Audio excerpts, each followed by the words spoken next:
جاهز؟ أعوذ بالله من الشيطان الرجيم. بسم الله الرحمن الرحيم. بسم الله الرحمن الرحيم. إن الحمد لله نحمده ونستعينه ونستغفره ونستهديه ونعوذ بالله من شرور أنفسنا ومن سيئات أعمالنا. إنه من يهديه الله فلا مضل له ومن يضلل فلا هادي له. أشهد أن لا إله إلا الله وحده لا شريك له وأشهد أن محمدا عبده ورسوله. أما بعد. Okay.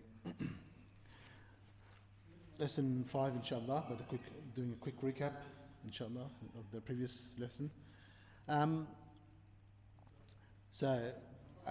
We covered the first revelation and the events after the first revelation, and the first converts to Islam. So Sayyidina Khadija alayhi salam,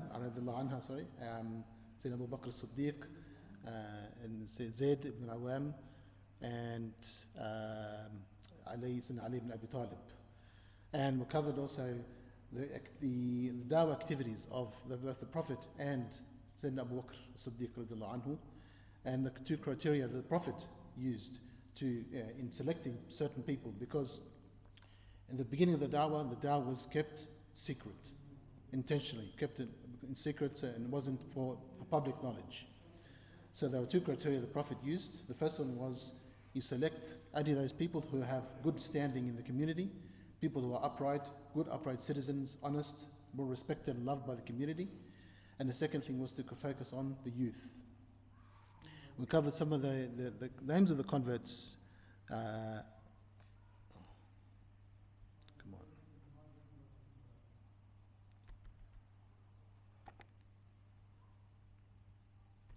Some of the names of the converts at this early stage, and it reflects some of these two criteria.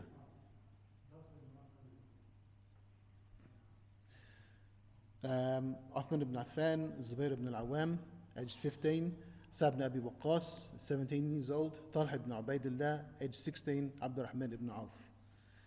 And on the second day for Abu Bakr, Abu Ubaidah ibn Jarrah, Uthman ibn Mad'un, Al-Arqam ibn Abi Al-Arqam, and Abu Salama ibn Abd al-Asad.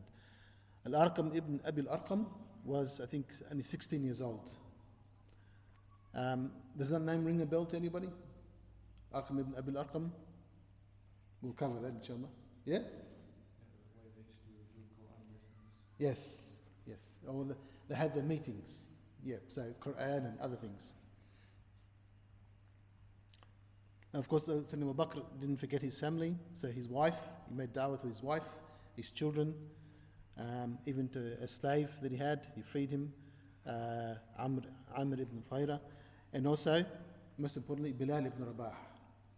So very early on, Sayyidina Bilal converted to Islam, but he remained a slave.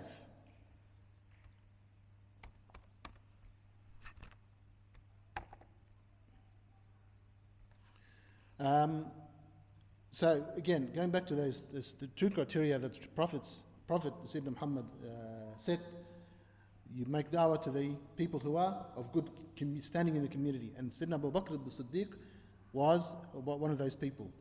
He was well known, well respected in Mecca, and people knew him to be a gentle man, a gentle person, kind, honest, because he was a merchant. That was his primary job. And so he was very honest. And people loved being in his company because he had a lot of knowledge about the community.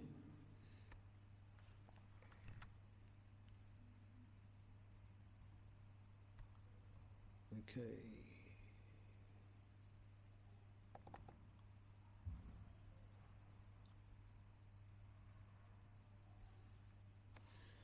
Now, Prophet chose the house of Al-Arqam, Ibn Abi Al-Arqam, radiallahu anhu.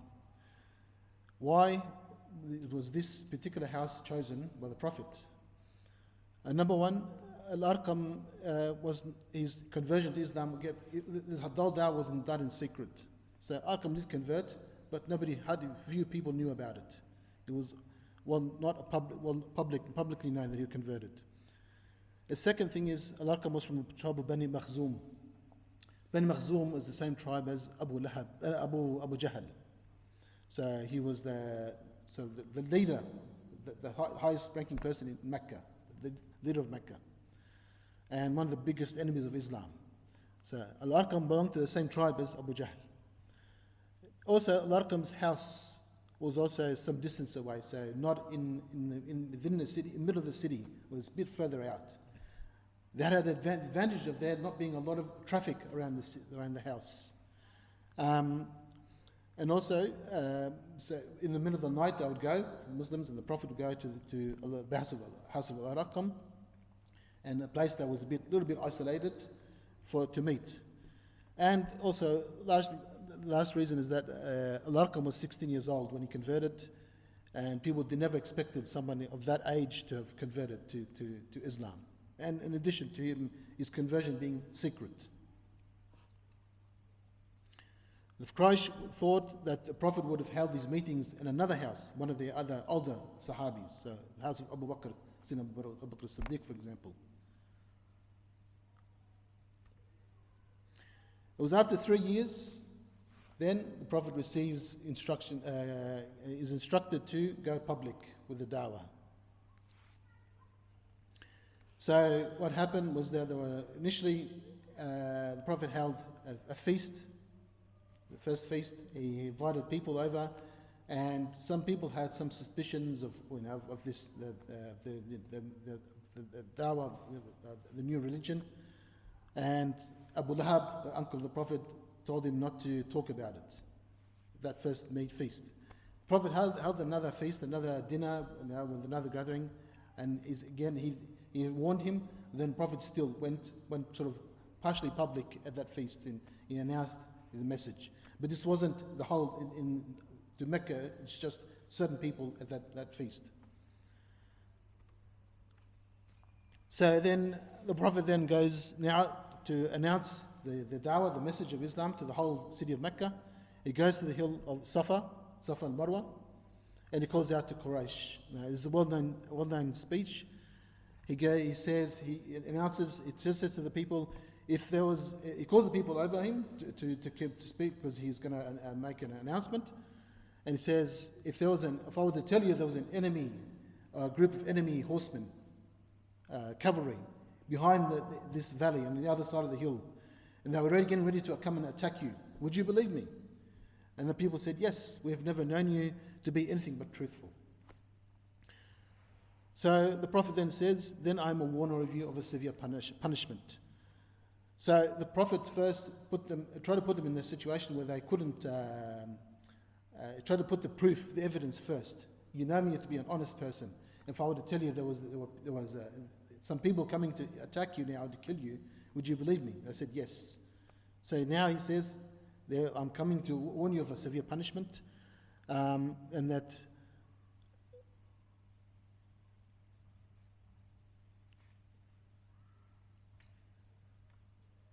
so with a warning that was revealed from Allah, that I'm a warner to you of a severe punishment.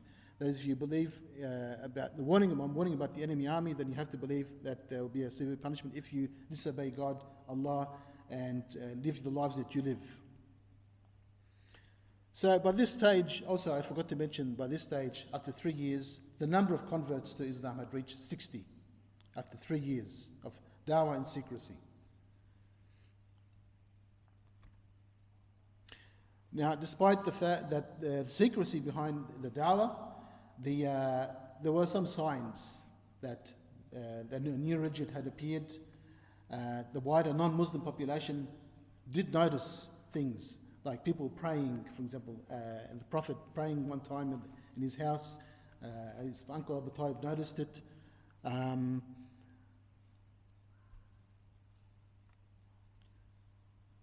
So some people had seen clues to what was happening.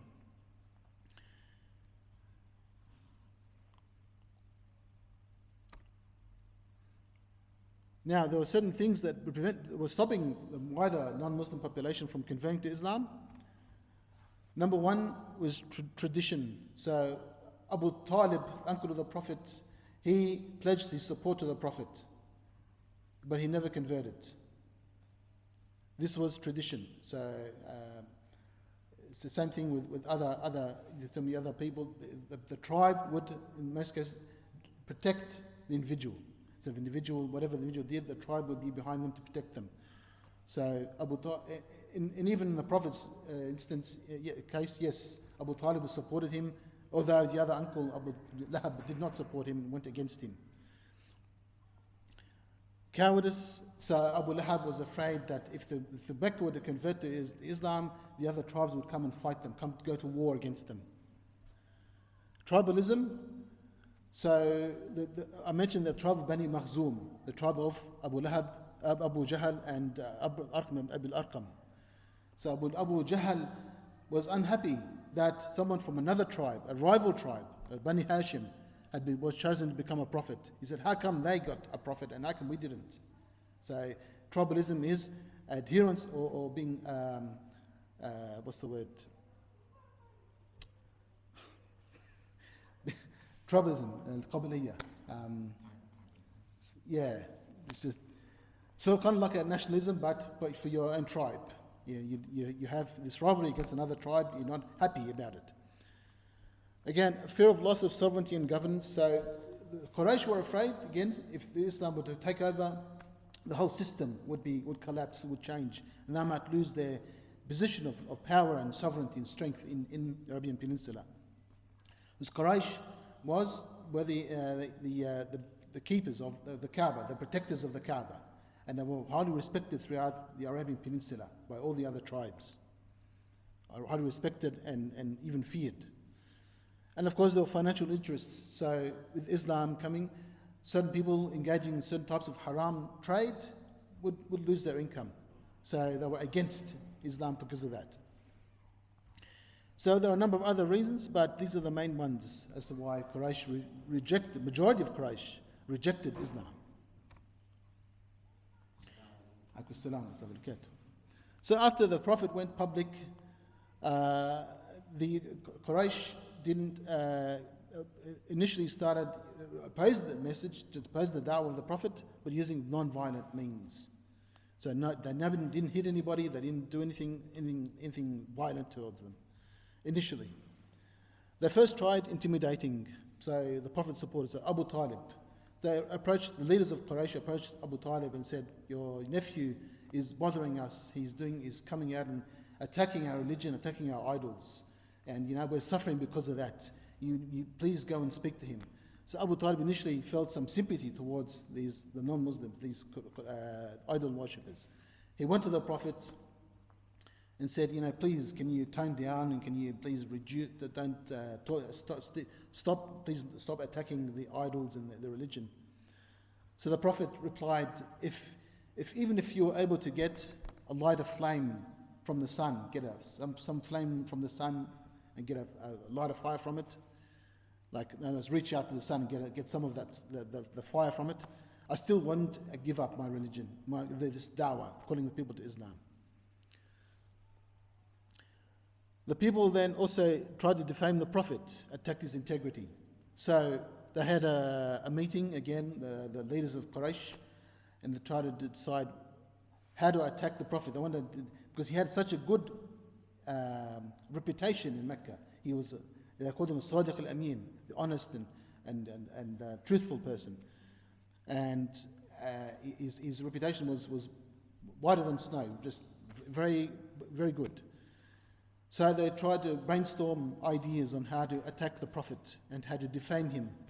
So one person said, you can call him a liar. And one person, Nadr ibn al-Harith, said, no, he's not a liar. People won't believe that claim. Another person said he's, there were a number of different things, but each one was rejected. But in the end, they come to the conclusion, they agreed to say that the Prophet was a magician, but he's a special type of magician, and so which is why he was able to deceive people and to think some people into converting to Islam using magic. That was defaming. Now, the next thing they tried to do was to attack Islam itself, to say, what kind of religion is this? They worship a God that you can't see. We have our God idols, we can see, at least we can see them, we can worship them. What kind of religion is that? The religion that protects, raises the status of women and does this and that and all these other things which were against many of the values that the Arabs at that time had. Another means that they used to attack the da'wah was to distract people from Islam with fun, games and fable telling. So Nadr ibn al-Harith. So he was one of the leading, one of the important people in Mecca. Instead of attacking the Prophet, physically attacking or even verbally attacking the Prophet, what did he do? He actually traveled at great expense. He left Mecca, he traveled all the way to Persia. He stayed there for a while, I don't know, maybe a couple of years, studying what? Studying Persian culture, Persian religion, Persian history, and learning all these fables, the stories, Shahnama or whatever, all these amazing stories. And then he traveled all the way back to Mecca. And whenever the Prophet held a meeting in public, because it was now the Dawah had become public, he was talking about Allah and the Quran.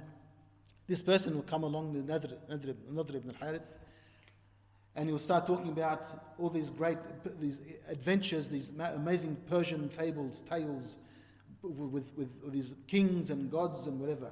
Things that would, of course, would be interesting, but the intention was to distract people from the Prophet's message. And I call that bread and circuses. So where you have something that distracts the people, the attention of the people from the real life with other things. So with fun and games. And he did this at great expense. He spent a lot of money and all for what? To distract people from Islam. And he would eventually, this very person would eventually be executed. I think at Battle of Uhud, or Badr, I'm not sure. He was executed. The other thing that the Quraysh did from the Prophet, they demanded from him to perform amazing miracles. They say, if you do this and this, we'll believe you. Of course, every time they were lying. They were just saying that. So there's the famous miracle of the Prophet, which was the splitting of the moon. The moon was split into two halves. One came down to the top of a mountain and the other half on another mountain. And the people still accused him of sorcery and witchcraft.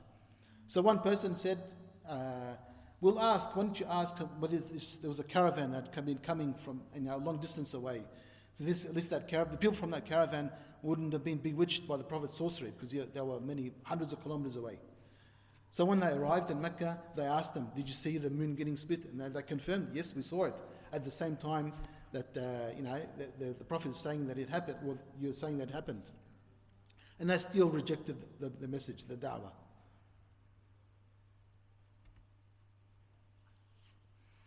The Quraysh also ridiculed the believers. So the Prophet would be sitting and talking about Islam, and the non-Muslims would come and say, are these the ones whom God has favored among us? Some of them were poor people, and people poor and weak who had no support from the community. And they're saying, these are the people God has favored among us. Another time, the Prophet was talking about making da'wah, and amongst the people in the audience was a man named Uqba ibn Abi Mu'ayt. So later, Uqba met up with Ubay ibn Khalaf, another disbeliever. So Ubay ibn Khalaf says, asking Uqba, have you believed, have you converted to Islam? So Uqba says, no, I haven't. It's not true. So Ubay then tells him to prove it. He tells him to go and spit in the face of the Prophet. And he actually did it. This is Uqba ibn went, this is the Prophet, spits in his face. Ubay ibn Khalaf, again, does that name ring a bell to anybody? Ibn Khalaf? Does it sound familiar to anyone? No. He had a brother, infamous brother. His brother was Umayy ibn Khalaf. Umayy ibn Khalaf was the owner of Bilal ibn Rabah. So Umayy was an evil person, evil mushrik, and Ubay also was an evil person. Another thing that Quraysh tried to do was to try and negotiate a middle ground with the Prophet. So they had two suggestions. The first one was they would worship Allah if the Prophet would worship their idols, so exchange gods. Of course, this was rejected. Another suggestion was that for 1 year, the non-mushrikeen, the non-Muslims would worship Allah alone, and the following year the Prophet would worship the idols. And they would reciprocate every year, so exchange gods again. And because of that, there was the Surah Al-Kafirun was revealed. قُلْ يَا الْكَافِرُونَ لَا أَعْبُدُ مَا تَعْبُدُونَ.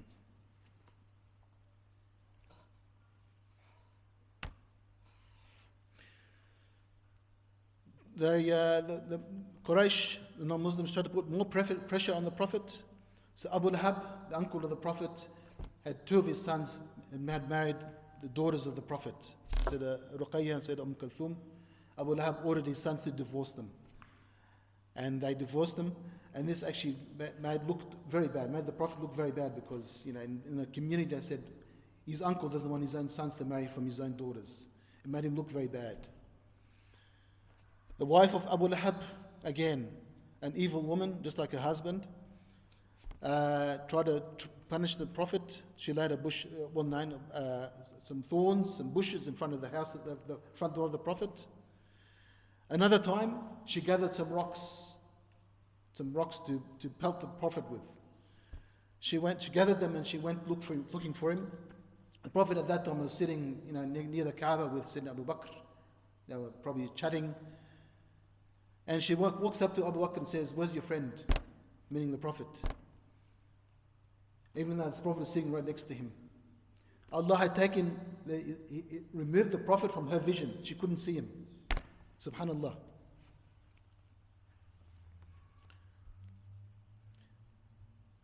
Other believers, the Muslims, Sa'd ibn Abi Waqqas, uncle of the Prophet, his mother told him to leave the religion, and she threatened to starve herself to death if he didn't convert. What did Sa'd do? He says to her, his mother, "Even if you had 100 souls, I will never convert. Even if you will lose every soul one by one, I'm not going to leave this religion." And in the end, she gave up and she ate again, started eating again. Mus'ab ibn Umair, another Sahabi, converted. He was used to living a life of luxury, wearing clothes from silk and just luxury, basically, in general. His mother expelled him from the house. She didn't want him to live with her anymore. And he suffered a lot. Instead of wearing the soft clothes, he started wearing harsh clothes. But he didn't care. Uthman ibn Affan, radiallahu anhu, his uncle wrapped him in a straw mat and lit a fire beneath him. So one intention was to suffocate him. Of course, he didn't suffocate. Another time, the Prophet would be praying inside his own house. The people would come and get the entrails from an animal they'd slaughtered and throw it inside the house. They wouldn't give him a break at all. And now, so initially they started with the non-violent means. Now then they switched to violence. So Bilal radiallahu anhu, used to be a slave owned by Umayyah ibn Khalaf, the brother of Ubayy ibn Khalaf. What did he do? What did his owner do? So he first tied a rope around his neck and got him he was dragged throughout the streets of Mecca for not just 1 or 2 days, for weeks and weeks, for a long period of time, until the mark of the rope appeared on his neck when he took the rope off. His owner would not feed him at all, let him starve to death. He didn't care. And the last thing was, very well known. He was taken to the desert in the middle of the day. He made him lie down on the ground, and they put a boulder. Now, not just any boulder, a boulder that was so heavy that it needed several men to pick up, not one person. It was so heavy, several men had to pick up this boulder and put it onto his body to crush him. And Bilal kept on repeating the word Ahad, Ahad, Ahad, Ahad. And when he was asked later, "Why did you keep repeating this word, Ahad, Ahad?" He said he did it on purpose to make them annoy the non-Muslims. They knew that they didn't like him repeating this word, ahad, ahad, ahad, and he kept saying it. And lastly, Sayyidina Yasir and Sumayya radiallahu anhum and the son Ammar. So Yasir and Sumayya, well known as the first martyrs of Islam, they converted and they were tortured and killed. And their son Ammar radiallahu anhu, when he witnessed his own parents getting killed, he said, just by tongue, he said, I renounce Islam and the Prophet. It was just tongue, it wasn't what is in his heart. And he still felt bad, even though he didn't mean to say it. And he went to the Prophet, and the Prophet said, no, there's no problem. You were just saying that only. He knew that. The Prophet knew he was only saying that.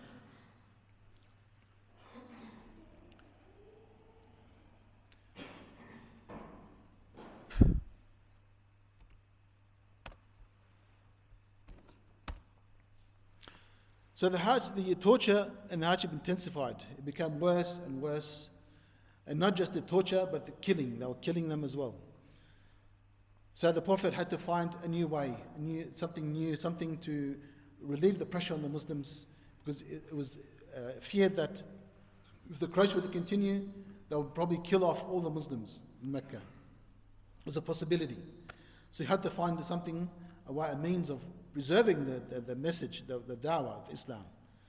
So he began seriously thinking of sending some people away to live somewhere else, somewhere they could live in safety.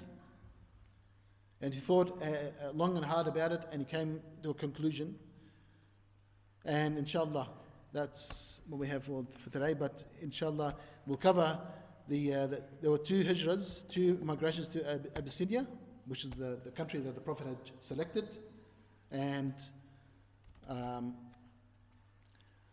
the other thing that I wanted to do is from these lessons is also to cover, because there have been some in the media, there was the famous movie, The Message, and they covered the life of the Prophet. And it was a fairly well done movie, but unfortunately the movie had some serious inaccuracies. And this was the first inaccuracy about the trip to Abyssinia. It wasn't portrayed 100% correctly. There were two trips to Abyssinia, and there was an event that happened in between those two trips. They're a very interesting story, inshallah. Does anybody have any questions or any comments, or we can wrap up, inshallah, for today?